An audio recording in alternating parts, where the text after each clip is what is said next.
Olá, meu nome é Hernani Fornari e eu estou aqui para compartilhar com vocês hoje dois assuntos que são muito importantes na vida humana, que é a questão da felicidade e a questão da nossa relação com a nossa ancestralidade.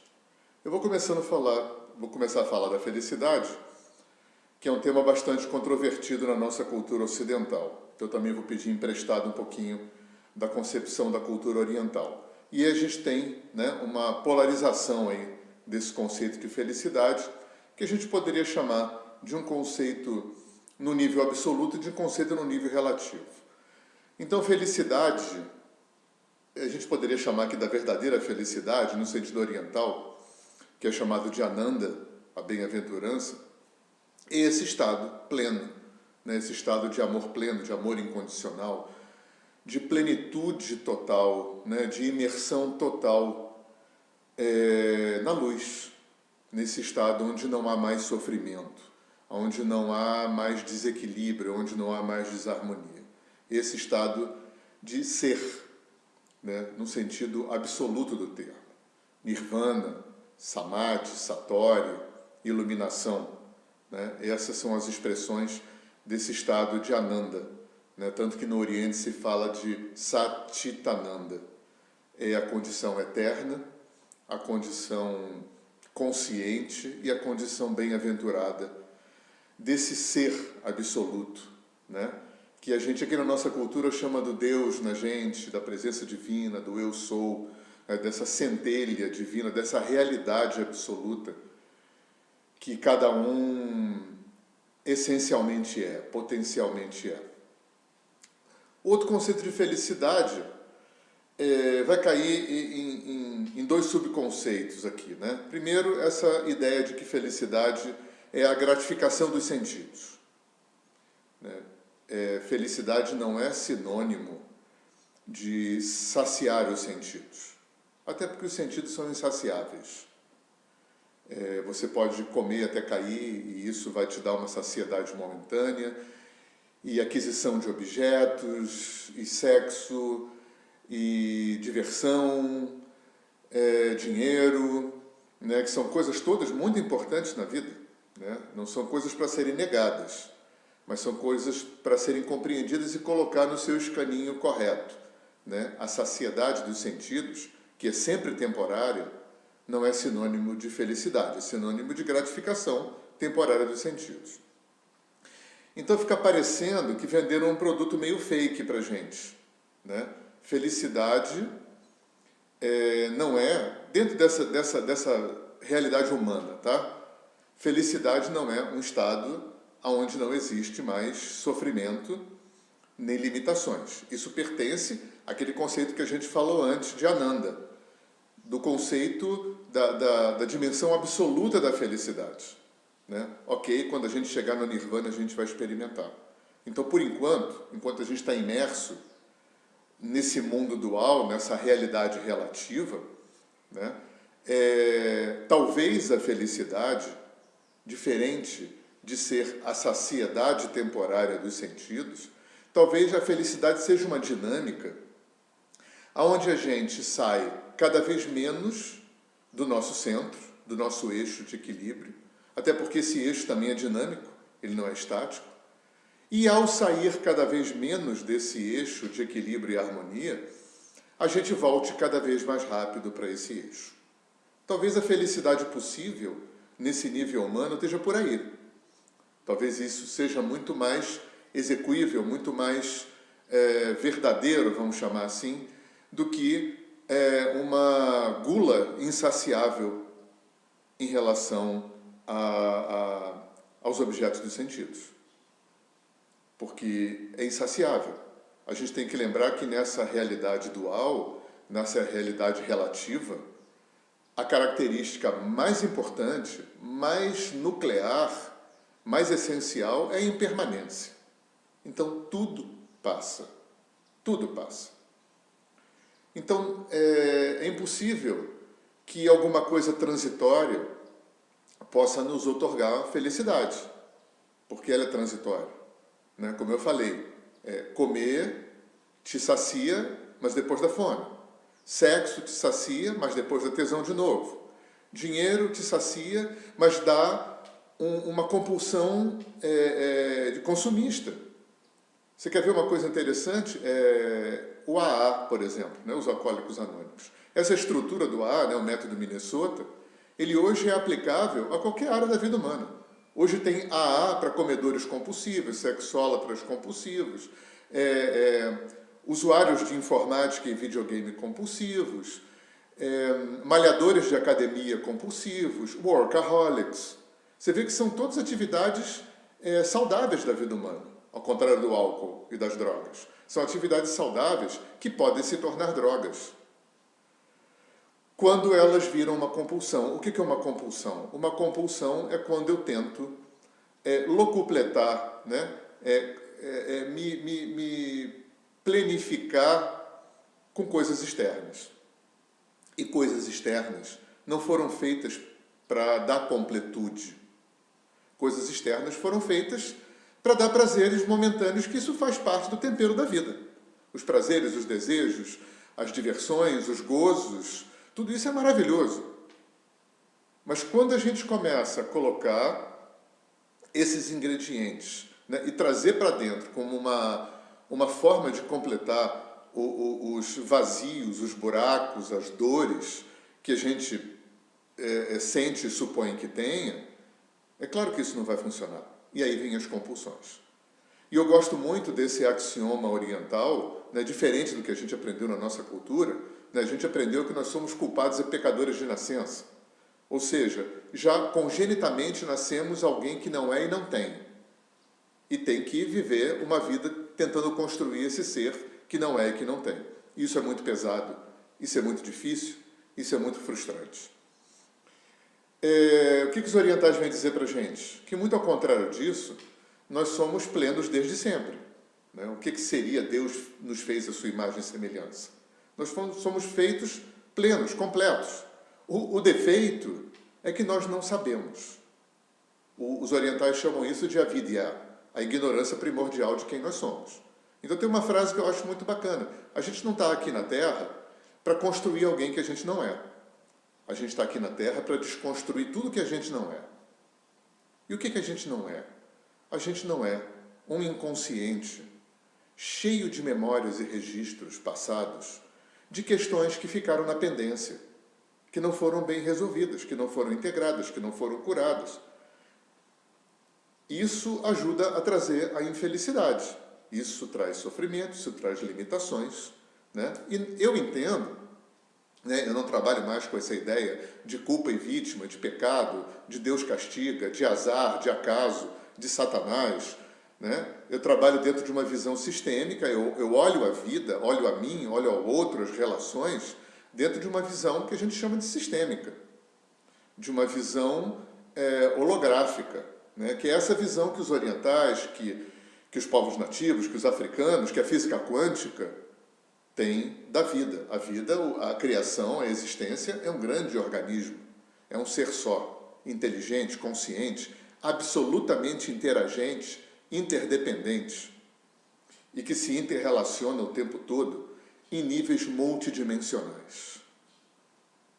Além de ser um ser só, sistêmico, a existência é multidimensional, é holográfica. O que quer dizer holográfico? Que cada parte contém um todo.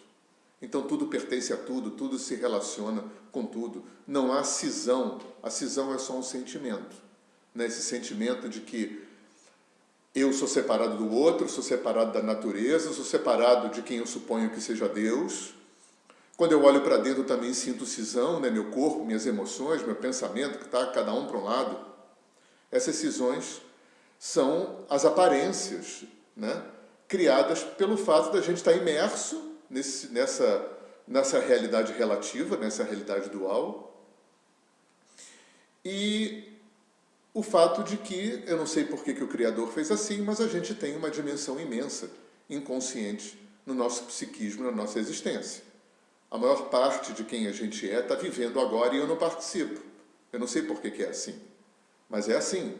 Isso já era conhecido há milênios e foi retraduzido pelas modernas linhas de psicologia e pela neurociência, enfim.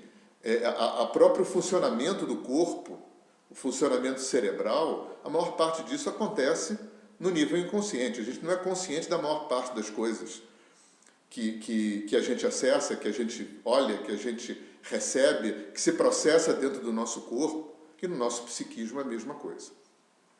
E nesse mundo do psiquismo, eu estou considerando aqui, né, dentro desse olhar sistêmico, que existem vidas passadas. Eu acredito que a gente recebe informações via genética, isso a biologia nos trouxe. A gente traz informações via kármica, isso o Oriente, o Espiritismo, a Umbanda, né, essas escolas todas nos trouxeram. E acredito também que a gente traz informações da nossa ancestralidade. Da mesma forma que tudo que você viveu em vidas passadas, que não foi curado, que não foi integrado, que não foi capitalizado a favor da sua evolução, pula para as vidas subsequentes em busca de autorregulação, porque antes de mais nada o universo é uma instância autorreguladora, uma força em busca da homeostase. Da mesma forma, tudo aquilo que não foi curado, que não foi olhado, que não foi equilibrado, integrado em gerações passadas, pula para as gerações subsequentes em busca de autorregulação. Isso não necessariamente tem relação com reencarnação. Então a gente traz muitas pendências nesse HD que a gente tem nessa dimensão inconsciente, que tem listas de pendências, pendências nossas e pendências que não são nossas, porque a gente também agrega. Como essa questão da linhagem ancestral, a gente agrega padrões de comportamento, visões de mundo, sistemas de crenças, né, até tendência a somatizar doenças, até falas, né, discursos que vêm pulando de geração para geração. Quer ver um exemplo? Essa é uma coisa que acontece muito nas famílias. Bisavós passam para avós, para mães, para as filhas. Olha, cuidado, os homens são todos sacanas, os homens são todos traidores, os homens são galinhas, não confie nos homens, cuidado com os homens. Isso vai passando de geração para geração. E muitas vezes mulheres têm uma vida infeliz, porque, né, essa programação já é instalada desde cedo, vira verdade. E aí eu trabalho, né, como todas as terapias sistêmicas e holísticas e transpessoais, eu trabalho com a ideia de que o meu externo é construído por mim, eu construo a minha realidade. E essa realidade é um reflexo do meu interno. A qualidade com a qual eu vivo dentro de mim é a qualidade com a qual eu vivo fora de mim. E isso acontece, também tem uma funcionalidade. Né? O externo também tem a função de me informar o que não está sendo olhado no interno. É um jogo de mão dupla, de retroalimentação. Eu produzo esse externo para me mostrar o que eu não estou vendo e curando no meu interno. Ou seja, né, já que não existe vítima e culpado, que não tem Deus castiga, nem azar, nem acaso, o que resta? Minhas escolhas. Eu sou co-criador e co-responsável por tudo aquilo que eu vivo. É claro que tem um fator dificultador, uma armadilha, vamos chamar assim, nesse processo. Eu não lembro de todas as minhas escolhas. Muitas escolhas eu fiz antes de nascer, né? Nesse período entre uma encarnação e outra. E aí aterrizo na barriga de uma mulher e tenho uma amnésia. Muitas escolhas e combinados e contratos evolutivos eu faço quando meu corpo dorme e eu acordo em outra dimensão, no astral, e vivo. Essas 8 horas de sono, eu encontro gente morta, viva, trabalho, faço coisa beça, aprendo, ensino e aterrizo de novo de manhã e esqueço tudo que eu vivi. 1/3 da minha vida eu esqueço, eu vivo e esqueço. Não bastasse a amnésia de todas as vidas que eu vivi. E, se não fosse pouca coisa, eu ainda tenho esse ambiente que a psicologia chama de inconsciente. A maior parte de mim se processa, opera no meu corpo e no meu psiquismo, sem eu estar consciente disso. Então sobra uma porção muito pequena de vida consciente, e essa vida consciente que sobra também é muito manipulada, é muito controlada, é muito resistida, é muito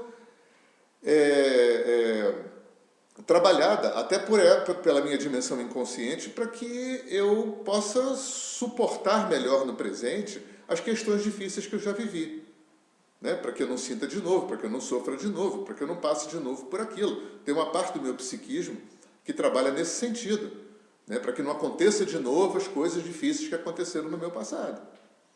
Só que estatisticamente isso não vai acontecer de novo. Então o que acontece? Tem uma outra parte do psiquismo que faz acontecer de novo. Por isso são as nossas recorrências. Quem não tem recorrência? A gente vê isso em consultório. Pessoas que perguntam, por que eu só quebro a perna esquerda? Por que todo namorado me trai? Por que todo patrão de empregos que eu vou não gostam de mim? O que essas recorrências estão querendo mostrar para a gente que a gente ainda não olhou, que a gente está resistindo a olhar e mudar dentro da gente? E aí a gente pode entrar nesse viés da ancestralidade, né? E eu já vou entrando com um dado que eu acho muito importante, porque a gente não aprende isso, não nos ocorre. Quando a gente era criança, bom, primeira coisa que eu acho importante, os psicólogos conhecem bem, que é um fator dificultador para caramba, é a infraemocional, né? Os alicerces sobre os quais eu vou construir, edificar a minha vida, os alicerces emocionais, já estão plantados, construídos, né, enraizados. Lá pelos 9, 7, 8, 9, 10 anos, eu já tenho essa infraestrutura. E olha como isso é complicado, porque justamente numa época, essa primeira infância, que eu não tenho nenhum cérebro pronto, capaz de entender sutilezas, capaz de ler nas entrelinhas, né? Capaz de entender as subjetividades das circunstâncias da vida, das questões, subjetivizar, contextualizar, né? Mas é assim que o Criador fez. E nessa época, nessa primeira infância, né, quando eu era muito pequeno, eu não sabia, por exemplo, que eu não era o centro do mundo. Olha quanta coisa do meu sofrimento hoje que tem sua raiz aí. Eu não sabia que meus pais não eram perfeitos. Mais da metade do meu sofrimento vem daí. E olha outra coisa contundente, eu não sabia que a maior parte das coisas difíceis que vieram dos pais, no que eles falaram, fizeram, ou não falaram e não fizeram, tinha muito, muito, muito mais a ver com a história dos meus pais, com os pais deles. Então, em grande parte, o que os pais fazem com os filhos é projetar uma grande parte das suas histórias com os seus próprios pais. E isso, às vezes, se não existe uma consciência maior, se não se faz terapia, se não se acorda para esse olhar maior, esse olhar mais sistêmico, isso fica se perpetuando e se reproduzindo geração após geração, até que alguém se escalhe para romper, né, se escalhe em níveis, em geral, inconscientes, para romper essa cadeia de padrões, de crenças, de padrões de comportamento, enfim, do que quer que seja. Isso é muito contundente. Eu não sabia que eu não era o centro do mundo, eu não sabia que meus pais não eram perfeitos, eu não sabia que a maior parte das coisas difíceis que vieram não foram pessoais. Meus pais me amavam. É claro, tem extremos, né? Não estou falando de patologia, não estou falando de desvios absurdos de caráter, de criminosos, tarados, né? Que é a minoria, graças a Deus. Mas, via de regra, né? Nessa nossa humanidade imperfeita, cheia de defeitos, falhas, imperfeições, questões, né? Quando a gente vai ser pai, quando a gente tem filho, né? A gente vai ser pai carregando, né, aquele HD cheio de memórias, aquele HD cheio de registros não resolvidos, aquele HD cheio de crenças, padrões, visão de mundo, né, construídos. A gente anda pela vida como se a gente andasse com óculos. Um óculos com lentes que a gente forjou. Que a gente forjou justamente com essas memórias todas. Memórias genéticas, memórias kármicas e memórias ancestrais. Assim que a gente constrói a nossa realidade. Com esse olhar através dessa lente. O que a gente acredita é. Como a gente vive dentro da gente, a gente constrói fora da gente. Então, os pais entram nessa questão, os filhos também. Né? Se você perguntar, por exemplo, os meus 3 filhos, separadamente, quem é o pai deles, você vai pensar que eles têm 3 pais diferentes. Porque cada um me construiu com a sua bagagem. genética, kármica, com a educação, com reflexos condicionados, com uma série de coisas. Eu também fui um pai diferente para cada um. Então, para a gente começar a curar a nossa história com os nossos pais, primeiro vamos tirar essa história de culpa. Não existe culpado nem vítima. Só existem sócios de eventos evolutivos. A gente aceita, eu não sou espírita, mas acho que o Kardec foi feliz nessa sacada, e os orientais também aceitam isso. Enfim, e muitos povos, que quem quer que seja Deus não é alguém arbitrário. Então, o que a gente vai viver tem a nossa chancela, tem o nosso aval. A gente respalda aquilo que a gente vai, diz ok para aquilo que a gente vai viver. Eu não acredito num destino pré-traçado. Eu acho que isso não existe, eu construo o meu futuro no meu presente. Mas assim como no mapa astrológico, você vê pontos. Pontos de aprendizado, de dificuldade, de facilidade, coisas que você tem que desenrolar, né? Potenciais que você tem, capacidades que você tem que desenvolver, nós que você tem que desenrolar, né? E você tem livre-arbítrio, claro, né? Não o livre-arbítrio que a gente aprendeu aqui na nossa cultura, que é um poder fantástico que Deus deu para a gente fazer coisas que ele nem ele sabe. Isso não existe. A gente não tem esse poder todo. Então, se a gente tem uma visão sistêmica, uma visão holística da vida, né, o meu livre-arbítrio está profundamente entretecido com todos os livres arbítrios de tudo. A existência é como uma grande teia, como os índios falam. O meu livre-arbítrio é um poder relativo que interage, está tecido como um grande, né, tapete, com todos os livres arbítrios de toda a existência. Os índios falam que você pegar uma teia de aranha, por maior que ela seja, você puxa uma pontinha, a teia mexe inteira. É um organismo só, essa é a existência. Então, como não tem culpado nem vítima, só tem sócios evolutivos, né? Com esse fator dificultador que a gente não lembra, a gente tem que fazer escolhas aqui sem lembrar do background disso, e a gente faz também, aterrissou aqui já tendo feito muitas escolhas que a gente não lembra. Isso não é fácil lidar com isso, ficou mais fácil lidar com culpa e vítima. Isso é muito complicado. Né? Quando a gente entende que não é assim, fica mais fácil começar a ter um outro olhar para os pais.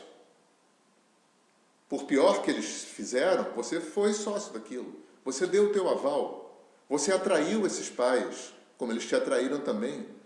Porque dentro dessa inteligência cósmica, essa inteligência kármica, né, a lei do karma, é a lei que regula, que opera nessa autorregulação universal, e essa lei é uma lei inteligente. Ela não é uma lei cartesiana de bateu, levou, como a gente aprendeu aqui no Ocidente. Todo mundo fala, né? Ah, fulano foi atropelado, puxa, que karma, hein? Fulano perdeu tudo, que karma. Ninguém fala, ah, fulano ganhou na loteria, que karma, hein?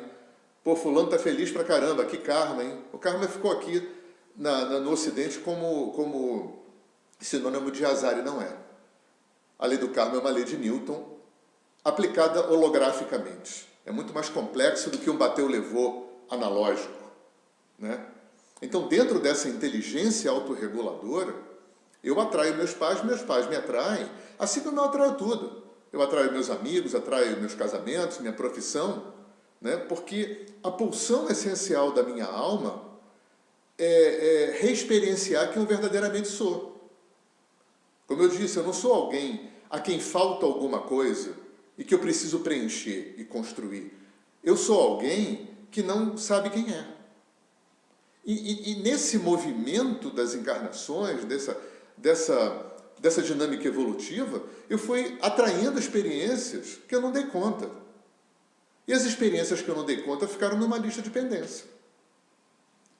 A maior parte dessa dimensão inconsciente. E o universo não suporta não dar conta. Essa força autorreguladora tem que compensar. Descompensou, tem que compensar. Desbalanceou, tem que balancear. E a gente começa a atrair, né, experiências, exercícios, testes, provas, que foram lidos pela nossa cultura, em grande parte, como mal. Na verdade, o mal não é mal. O mal são os obstáculos necessários para a gente crescer. Sem obstáculo e resistência, não tem exercício. Sem exercício, não tem crescimento. É igual o atletismo. né? Sem obstáculo, como é que vai pular mais alto? Sem disciplina, sem resistências, sem provas, exercícios, testes, esforço, treinamento, repetição, como é que vai ter crescimento? Como é que vai ter ampliação desse espectro consciente de vida? Então a gente atrai os pais, a gente atrai doenças, a gente atrai acidentes, perdas, eventos desconfortáveis que vêm através de pessoas, circunstâncias, coisas, né? Que não é azar, que não é Satanás, que não é castigo de Deus, que não é acaso, mas que é essa dinâmica inteligente e consciente da existência, buscando essa autorregulação, né? Nessa espiral crescente e cada vez mais ampla de evolução, nessa dimensão da relatividade. E a gente atrai os pais. E os pais, é como se eles viessem para a nossa vida com duas bandejas, né? Dois tipos de presentes. Numa mão eles trazem o óbvio, né? Que a gente sempre espera, que a sociedade espera, que é amor, cuidado, educação, sustento material, bons exemplos, né? Aquela coisa toda bacana que a grande maioria dos pais dá. Mas na outra mão vêm os defeitos, as falhas, as imperfeições, as incapacidades, as questões com os seus pais, né? Toda aquela dificuldade humana que todo mundo tem e que não é visto como um presente. É visto como azar, culpa, castigo. E aí se cria um enredamento, como se fala em constelações familiares, né? Se cria fatores muito complicadores, porque não é assim que funciona. E a gente fica investindo em sentimentos, em atitudes, né? Como, por exemplo, tentar mudar o outro. Olha a quantidade de energia, de tempo cronológico e emocional que a gente gastou na vida tentando mudar os pais, e os filhos, e os cônjuges, e os patrões, e os empregados, e os amigos. E não funciona, porque ninguém muda ninguém. A única forma de mudar alguém é mudando dentro. Porque quando você muda dentro, você muda a frequência. Quando você muda a frequência, você passa a emitir um outro padrão vibratório. E é claro, tudo é magnético no universo. Quando não quer, dois não brigam. E aí você muda, né? Vai mudando a realidade que você vai construindo. E as outras pessoas também fazem parte dessa realidade. A maior parte do que a gente faz com o externo, né, em relação às pessoas, à vida, a gente mesmo, é julgamento. E julgamento é filho desse complexo de pendências, de visão de mundo, de conceitos, preconceitos e experiências não resolvidas e sistemas de crenças que vêm da ancestralidade, esse bolo todo, esse mosaico todo que a gente carrega, né, que cria isso que eu chamei de lente. E a gente passa uma vida julgando. E julgamento está muito distante de compreensão. Os orientais conhecem bem isso. Por isso que o oriental medita. Porque tem uma parte do psiquismo que é habilitada para observar sem julgamento, observar com neutralidade. E a gente só compreende quando a gente tem essa parte do psiquismo habilitada. Fora isso, é julgamento. E julgamento é julgamento. É uma dinâmica totalmente dependente da sua visão de mundo, da sua pequena visão de mundo. E aí a gente julga os nossos pais, a gente julga o que nos aconteceu, porque a gente recebeu, repito, tudo isso como se fosse pessoal. Então a gente se sente vítima, a gente se sente credor ou devedor, né? E essa química da culpa e da vítima é muito complicada, às vezes enreda a gente uma vida inteira. Num fenômeno de projeção e transferência, uma coisa muito comum que acontece, por exemplo, eu vou dar um exemplo, mas acontece de muitas formas, uma mulher, por exemplo, que teve questões difíceis com o pai, vai tentar, de uma forma inconsciente, resolver essas questões com o marido, que é o masculino seguinte. Vai projetar, vai transferir as questões desse pai para esse masculino e não vai funcionar. Isso faz parte, errado ou certo, bom ou mal, isso faz parte dessa dinâmica autorreguladora. Não funciona, mas é assim também que acontece. Eu não vou conseguir resolver minhas questões com a minha mãe, mal resolvidas com a minha mãe na minha mulher, porque a minha mulher não é minha mãe. E fica aqui, simbolicamente, energeticamente, todos aqueles onde eu não me resolvi, onde eu não me curei, onde ficou pendências relacionais, eles vêm para cá. E ficam aqui, na minha frente. Como espelhos, como obstáculos, como referências, como ressonância, numa tentativa do sistema de autorregular. Só que nem sempre funciona, ou quase nunca funciona esse tipo de mecânica.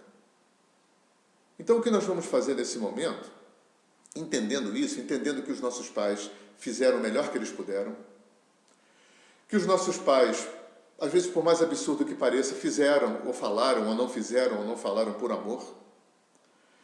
Nossos pais tinham questões profundas, questões que vinham da história com os pais deles, muitas vezes questões que vinham da história dos pais com os avós, com os bisavós, que se perpetuam nessa corrente geracional, na forma de visão de mundo, de sistemas de crenças, de padrões de comportamento, e chegou aqui na gente. E muitas vezes a gente carrega isso. E muitas vezes a gente passa isso para os nossos filhos. Então, entendendo isso, né, abrindo esse olhar de compaixão, compaixão não é pena, compaixão não é complacência, pena, compaixão e complacência são 3 conceitos diferentes, né? Compaixão é uma compreensão amorosa, é uma aceitação amorosa, inclusive de que no lugar do outro eu teria feito provavelmente igual. Isso já abre um espaço de compaixão muito grande com os pais, né? E vai tirando essa questão da culpa. E vai colocando na nossa mão, eu escolhi esses pais, eles me escolheram. Então eu sou corresponsável, eu sou co-criador de tudo que eu vivi com eles, por mais absurdo que pareça. Dentro dessa perspectiva, por mais absurdo que pareça, o abusador é sócio do abusado. Isso não livra o abusador do ônus kármico, mas isso traz um olhar sistêmico mais inteligente. Porque senão a gente vai ter que voltar para aquela ideia de que Deus castiga, existe Satanás, existe culpa e vítima, pecado, e por aí vai. Esse pensamento antigo eu já não compartilho mais. E muitas culturas não compartilham, e a maior parte das linhas modernas de terapia também não. Então eu vou propor um exercício para que a gente possa, energeticamente, né, transpessoalmente, começar a curar essa história com os nossos pais. E eu vou convidar vocês que estiverem me assistindo, que fechem os olhos nesse momento e que imaginem. Imaginação não é fantasia.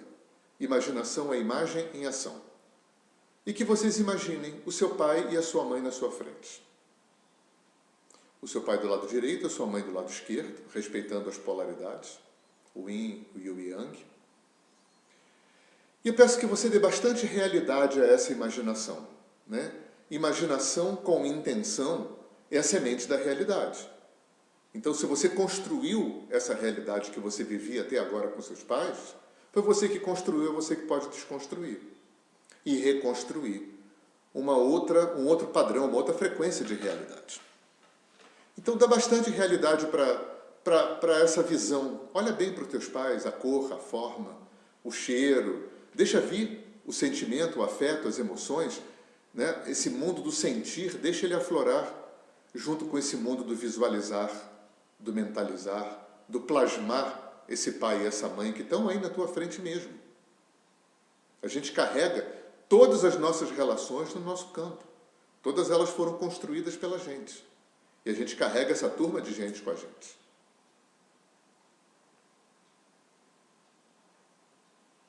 E percebe que atrás do teu pai e da tua mãe tem uma fila de homens e mulheres que se perde no tempo.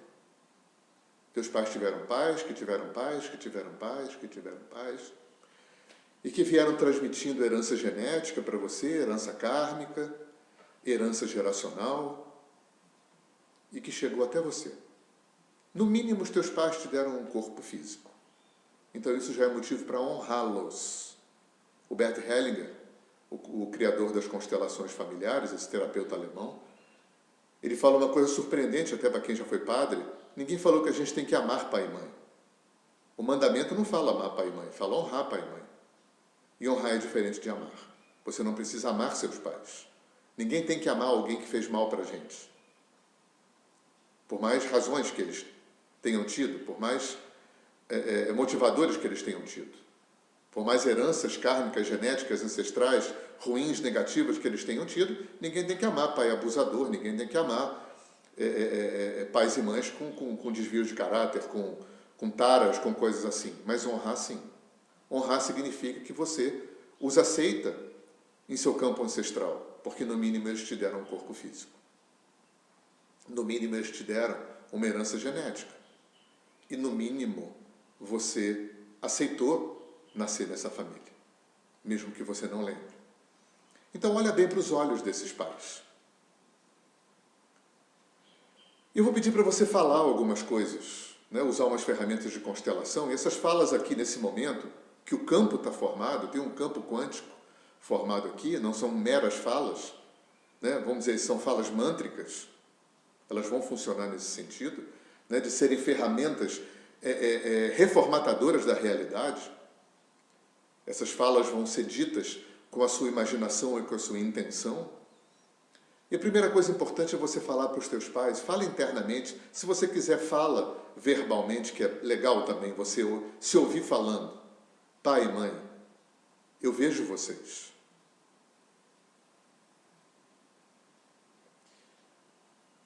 Isso atesta que você os aceita, que você os reconhece, que no mínimo você os reconhece e aceita em seu campo ancestral. Que no mínimo você aceita e reconhece a herança genética e kármica e ancestral que eles te trouxeram. Eu vejo vocês. Mesmo que você não consiga trazer o afeto, o sentimento, né? Mesmo que seja mecânico, não tem problema. Já é um bom começo. Agora eu gostaria que vocês, olhando nos olhos desses pais, vocês dissessem: eu sou apenas seu filho. E fizesse uma curvatura, fazendo uma reverência a esses pais. Apenas não te torna menor. Apenas quer dizer que você veio depois. E eles vieram, e os pais deles vieram antes, e os outros vieram antes, e isso tem uma cadeia que em constelação a gente chama de precedência. Isso não atesta uma superioridade, isso atesta precedência. Seus pais vieram antes. Eles são grandes e você pequeno. Não pequeno menor, mas pequeno porque veio depois. E porque você é mais novo. Faz uma reverência. Ainda que seja difícil, essa parte às vezes não é fácil para muita gente. Que tiveram pais que trouxeram coisas difíceis, experiências difíceis. Faz uma reverência. Usa a tua humildade, a tua coragem. E faz uma reverência. Pai e mãe, eu sou apenas o filho.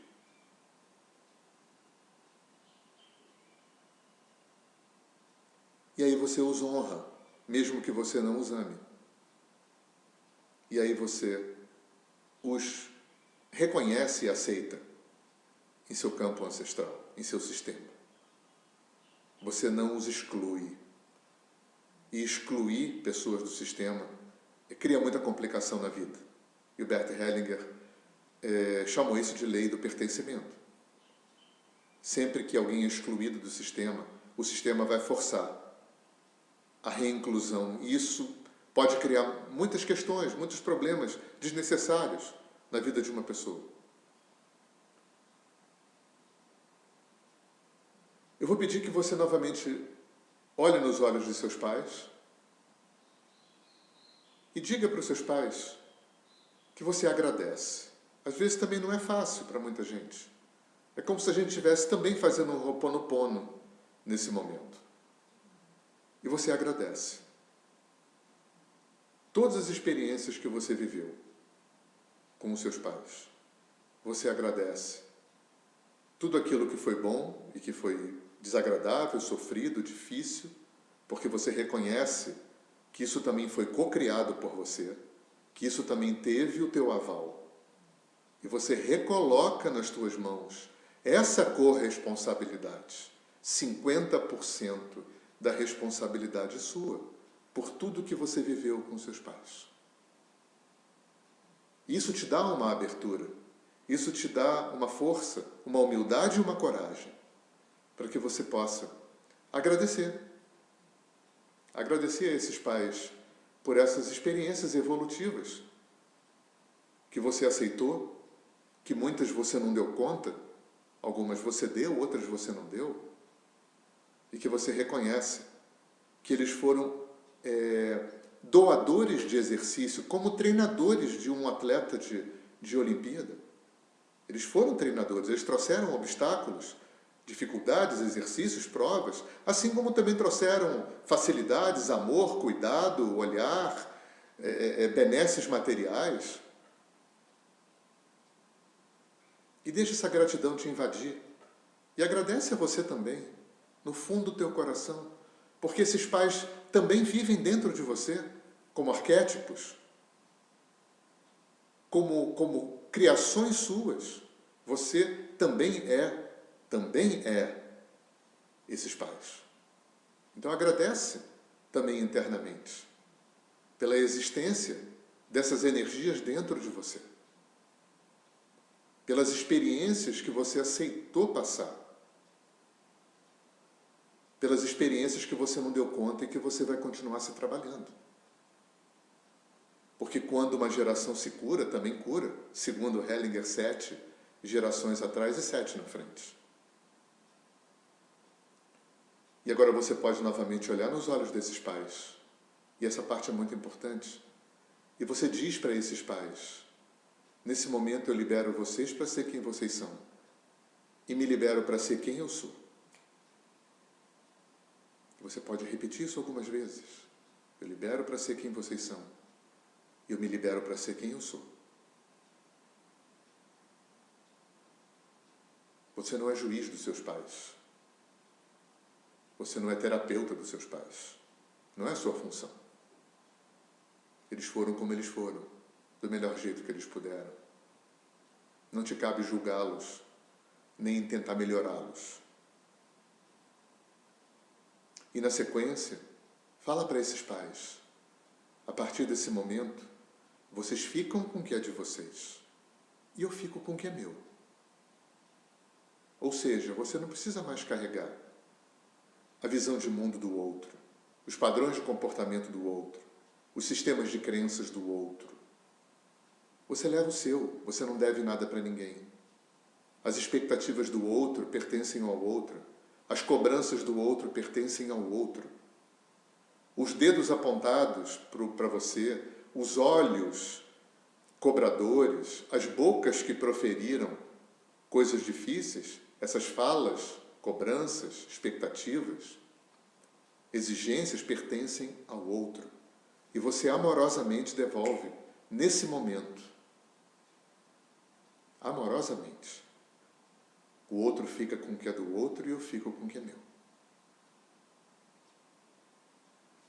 E para fechar, bem no espírito de Ho'oponopono, se você conseguir, você tem direito de não conseguir, tá? Você não é obrigado, você tem direito de não conseguir.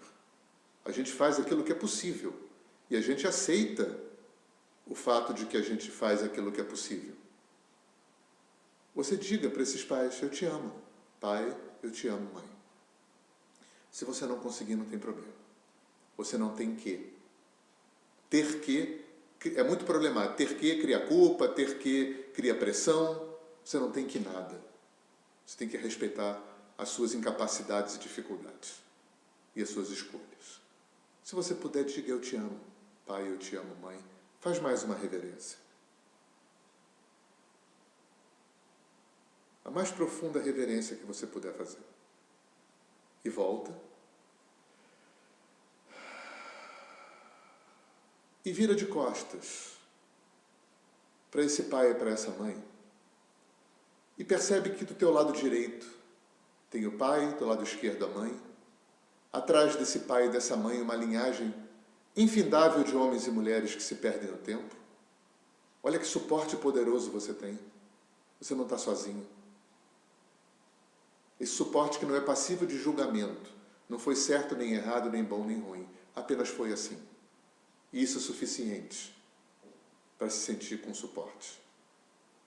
E percebe que na tua frente tem um horizonte de infinitas possibilidades.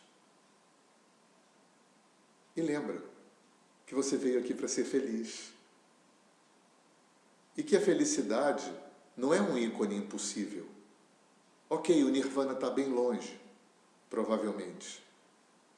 Mas esse estado humano, onde você entende que as coisas boas da vida são para serem usufruídas, mas não para encherem buracos internos, e você pode usufruir muito melhor as boas comidas, o sexo, as diversões, a arte, as belezas da vida, as gostosuras da vida, sem que elas tenham esse compromisso de te completar internamente. Elas são apenas temperos agradáveis, que dão sabor para a vida, que tornam a vida mais leve, mais agradável, mais divertida, mais bonita.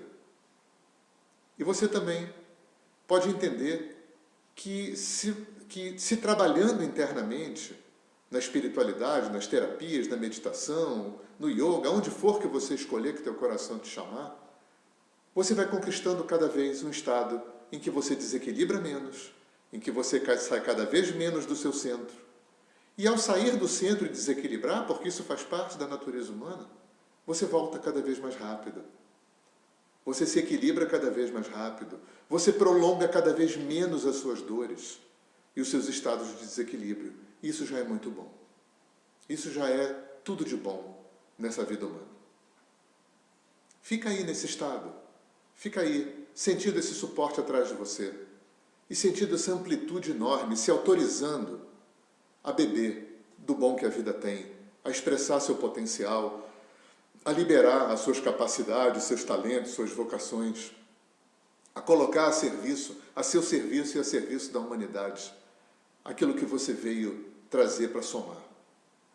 Tem um horizonte de infinitas possibilidades te esperando, dentro e fora de você. Namastê.